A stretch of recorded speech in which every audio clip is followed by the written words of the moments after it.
Bonjour à toutes et à tous et bienvenue dans le podcast du Frisson Sport Club. Aujourd'hui, on se retrouve comme quasiment tous les soirs pour un petit débrief de ce mondial. Axel, malheureusement, pour des raisons professionnelles, n'est pas là ce soir. Je suis en compagnie d'un des experts, Romain. Bonsoir Romain déjà. Bonsoir, bonsoir. Et puis, on va débriefer cette belle journée de football. Beaucoup de buts dans un match, très peu dans l'autre. Et pourtant, le match fou de la journée, c'est peut-être celui avec aucun but, puisque, je le rappelle, le Portugal bat la Suisse 6 buts à 1.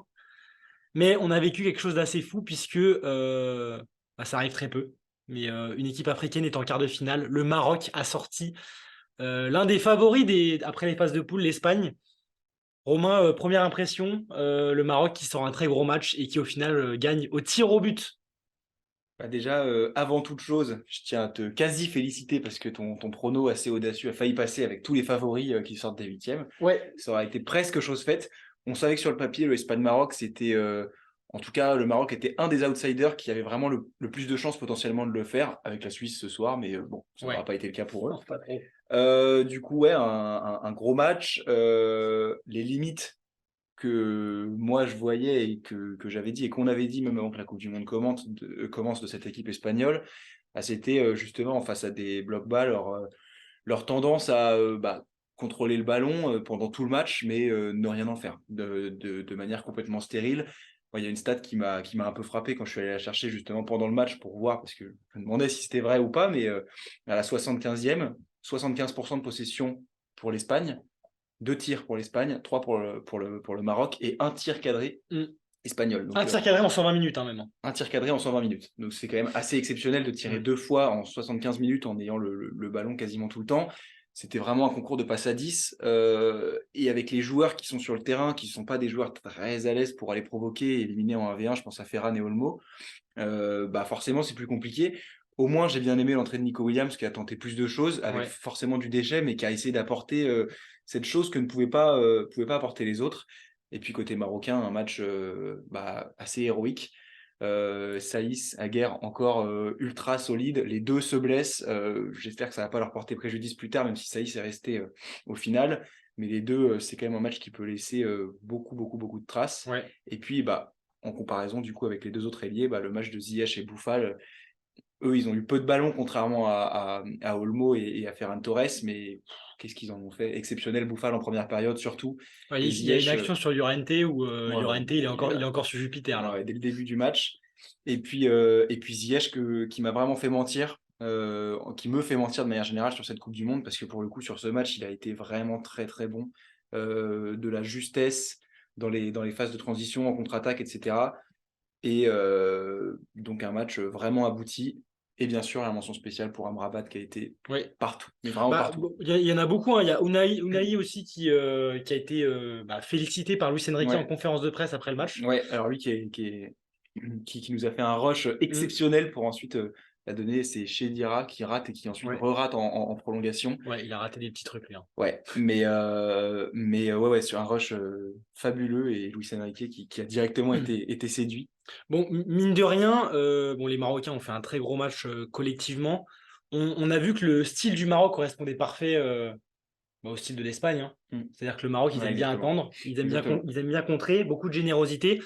Au final, ça reste Bounou qui a été élu homme du match. Alors on sait, hein, les hommes du match Ah oui. avec Budweiser, la FIFA et tout, c'est un peu bizarre, mais on peut quand même souligner que Bounou n'y est pas pour rien dans cette qualif, notamment grâce au tir au but.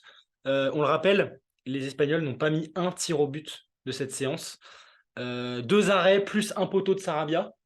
C'est quand même à ce niveau de la compétition. Moi, franchement, je m'étais dit, si ça va au tir au but, je vois quand même l'Espagne passer. Mm. Au final, rien du tout, quoi. Non, rien du tout. Et effectivement, l'Espagne qui joue avec la peur au ventre. Alors, je sais plus combien ils en avaient mis contre la Russie, mais je sais que c'était très faible aussi. Donc, 2 éliminations prématurées en huitième de finale. C'est une équipe largement à leur portée en 4 ans, du coup. Ouais. Alors, Luis Enrique, on sait qu'il a voulu quand même rebâtir une équipe un peu différente en écartant plusieurs cadres comme Thiago, comme Ramos, etc. Mais qui au final peut-être auraient été des joueurs qui auraient pu, En tout cas, sur les pénaux, ils auraient peut-être pu aider. voilà, qui auraient pu mettre des pénaltys là. Ouais. Les pénaltys de Solaire et de Busquets Ce Polaire de Busquets, c'est sont pas vraiment, possible. C'est des passes. sont vraiment horribles. Et puis félicitations quand même à Hakimi qui met son penalty magnifique. Panenka. Donc séance de tir au but. Bah, c'est vrai qu'après, avec le scénario de ce match, c'était difficile de voir le Maroc ne pas le faire, franchement, au tir au but. Mais de manière générale, quand on regarde, en fait, le Maroc a quasiment les plus grosses occasions du match. Enfin, il y a eu cette occasion énorme, enfin les deux du coup, de ce Chedira. Et puis au final, le poteau de Sarabia à la 120e. Ouais, c'est la plus grosse. Hein. Ouais. Et puis il y a une occasion, mais qui était hors jeu avec le double sauvetage héroïque des Marocains en première mi-temps. Mais sinon, voilà, en 120 minutes de possession, c'est juste pas normal de faire si peu, quoi. Et effectivement, tu l'as dit, le Maroc était vraiment l'équipe parfaite pour faire du mal à ces Espagnols là, du coup. Ouais. Et puis bon, ça met en valeur le Maroc parce que bon, l'Espagne a fait quand même une bonne phase de poule dans l'ensemble, même si sur le dernier match il s'était relâché. On peut peut-être regretter pour finir, enfin en tout cas moi je le regrette, l'absence de Morata titulaire dans un match comme ça. Ouais. En tout cas, il aurait peut-être plus servi sur un bloc bas Ouais, du carrément. Maroc sur les centres, en Ouais, ouais. remise, etc. C'est vrai qu'Asensio peut être intéressant, mais tout seul devant, Ouais, non, franchement, c'est pas le prime de l'Espagne 2010 où ils peuvent se permettre de faire ça, quoi. bah, exactement. Ouais. Mais au final, beaucoup des situations un peu chaudes pour l'Espagne sont intervenues après sur des centres justement dirigés Ouais. pour Morata. Donc c'est vrai que en plus 3 buts en 3 matchs avant pour lui, c'est difficile de pas le titulariser, d'autant plus qu'Asensio a été quasiment invisible. Donc voilà. Dommage pour les Espagnols qui arrivaient quand même comme une équipe très en place et qui sort donc comme l'Allemagne, un gros est déjà dehors. Ouais, ouais, ouais. Bah, bravo aux Marocains, les Marocains qu'on va Ouais, retrouver samedi 16h. Alors on se demandait face à qui. Avec Axel, toi et moi, on avait dit hier que ça allait être l'un des matchs les plus serrés sur le papier. On sait que la Suisse, ils sont très très durs à sortir de grandes compétitions. Bon, on a eu le nez creux. le début de match n'est pas forcément à Non, l'avantage totalement du Portugal. Hein. C'est plutôt serré, équilibré. Gonzalo Ramos qui débloque le match d'une frappe exceptionnel. exceptionnelle, angle fermé. Pied gauche, il met une lucarne. Sommer, franchement, je pense que même Superman ne l'arrête pas, quoi. Pépé qui double la mise sur corner. Et puis là, bah, on se doute que ça va être compliqué. 2-0 à la mi-temps. Ils mettent le 3-0, le 4-0 dans la foulée. Au final, ça fait 6-1. Triplé de Gonzalo Ramos qu'on peut dire homme du match. Bon, franchement, le Portugal, ils annoncent la couleur hein, face au Maroc. C'est un gros morceau pour les Marocains. Ah ouais, clairement, franchement. Et tu l'as dit, le match avait commencé de manière, bon, on va dire, plutôt équilibrée. Et la Suisse, bizarrement, qui s'est vraiment écroulée après l'ouverture du score. Il y avait beaucoup de déchets techniques, plusieurs grosses erreurs, même encore à 4-0, des erreurs qui auraient pu offrir après un but à Ronaldo Ouais. plus tard, après son entrée en jeu. Mais de manière générale, quand même, une prestation collective, surtout offensive, vraiment hyper sérieuse des Portugais. Joao Félix qui a été magnifique, quel Partout, ouais, il joueur. était partout. Bah, lui et Euh, Bruno, ils étaient ouais, sur. non, franchement, Ils Bruno n'avaient pas de aussi. poste. Hein. Non, non, mais Ils Bruno, étaient partout. il est en train de faire une Coupe du Monde, Bruno, exceptionnel. Impliqué sur au moins un but par match durant ce tournoi. Et puis effectivement, Gonzalo Ramos, le triplé est juste Mm. merveilleux. Ouais. Le deuxième, évidemment, plus pour Dalot, quand même, qui fait un travail magnifique. Mais alors, la frappe sur l'ouverture du score, Mm. et puis même le piqué après sur le triplé, exceptionnel.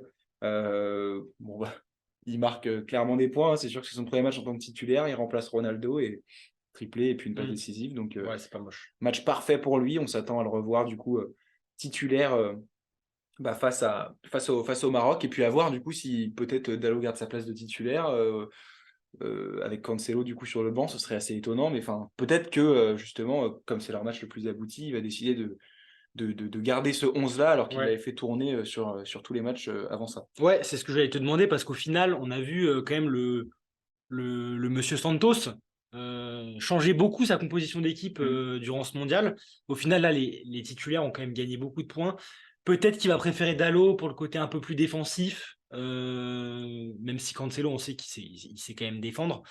Mais en tout cas, les 11 ce soir ont gagné beaucoup de points. Et puis quand on voit qu'ils peuvent faire rentrer Ronaldo, Leao et même des milieux de terrain, Ruben Neves, Vitinha, enfin des joueurs qui ont du ballon. Bon, c'est quand même très très costaud. Déception des Suisses quand même, surtout défensivement. Ouais. Franchement, c'était catastrophique, hein, on va pas se mentir. À l'image de Char, qui est censé être Ouais. le défenseur avec Akanji le plus solide. Mais qui sort à la mi-temps, après une mi-temps, mais Ah, mais catastrophique. ouais, ils se sont écroulés. Et puis Mbolo un peu seul, quoi. Ouais, Brahim Pour Bolo, le coup. c'était un match un peu compliqué pour lui, à l'image de son match face au Brésil, mais Ouais, en effet. Moi, ça va nous offrir un Maroc-Portugal de folie. on espère hein, que les Marocains auront le temps quand même de se remettre physiquement de ces 120 minutes. On sait Ouais, qu'ils jouent en même temps que la France, alors que la France et l'Angleterre, par exemple, ont joué avant-hier, donc ça a quand même des petites différences, mais ouais. Bon, ils ont le petit avantage de jouer juste avant le Portugal, mais bon, c'est vrai que ouais, ça, les 30 minutes en plus, et surtout émotionnellement, je pense dans la tête aussi, ouais. va falloir se reposer. Ce que je voulais te proposer, c'est qu'on fasse nos petits pronos des deux matchs, puisqu'il n'y aura pas de podcast avant. Croatie-Brésil et Pays-Bas-Argentine. Je te prends un peu de cours parce que même moi, je n'ai pas fait mes pronos. Donc, on va essayer d'en débattre ensemble. Le premier quart de finale, c'est les Brésiliens qui affrontent les Croates. Des Croates pas hyper convaincants depuis le début du mondial. C'est pas non plus le finaliste de 2018 en puissance. Non. Et puis un Brésil qui sort d'un match assez exceptionnel contre la Corée. On a du mal à voir le Brésil s'arrêter là. Ouais, quand même. J'espère voir une belle opposition des Croates. Normalement, faire des prolongations à gogo, c'est pas ça qui les épuise physiquement, à l'image de leur finale Ouais. il y a 4 ans. C'est quand même une équipe qui a montré de belles choses face à une équipe japonaise, on le rappelle, qui a quand même fait un mondial assez exceptionnel. Maintenant, et d'autant plus avec le match des Brésiliens contre la Corée hier, bon, effectivement, on a du mal à voir le Brésil s'arrêter là, on a du mal à voir le Brésil ne pas aller en finale, honnêtement. En demi déjà. En demi déjà, mais Ouais. même pour moi, j'ai du mal à ne pas les voir en finale. Donc je vois quand même une victoire brésilienne, mais j'espère quand même que la Croatie saura leur donner un peu de fil à retordre pour Ouais. nous, supporters, alors pas forcément neutres, mais on veut quand même voir un peu d'opposition. Oui, en effet. Et puis on verra si le milieu de terrain brésilien peut être titillé par ce gros milieu croate. S'ils sont dans un bon jour, les Croates peuvent quand même peut-être pas avoir une grosse possession, mais en tout cas inquiéter Casemiro et Paqueta, par exemple. Moi, je suis assez d'accord avec toi, hein. Oui, je vois aussi le Brésil passer. Pays-Bas-Argentine.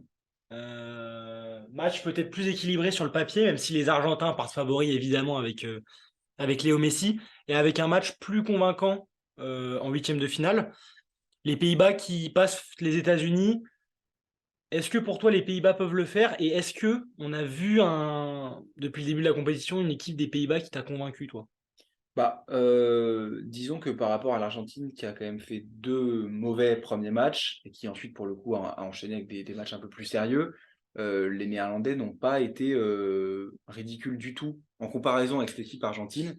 Donc c'est vraiment difficile pour moi de pronostiquer ce match. On sait que défensivement ça va être extrêmement solide côté néerlandais Ouais. et ce sera pas la défense que l'Argentine a connue face à la Pologne ou face à l'Australie.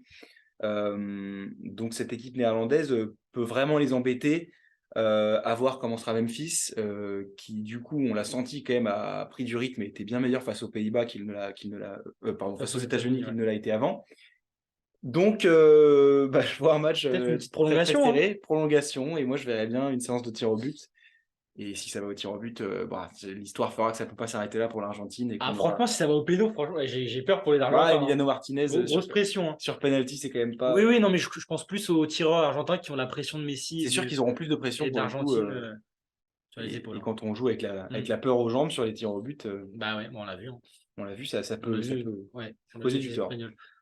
À voir, les Argentins, s'ils peuvent le faire, ça serait quand même beau de voir Argentine-Brésil, Ah bah quand même, ouais, en demi-finale, ça serait pas mal. Argentine-Brésil et puis un petit France-Portugal, on espère. Et puis France-Portugal, écoute, on verra. On fera nos pronos. Bon, on peut peut-être, ouais, toi, tu vois la France quand même?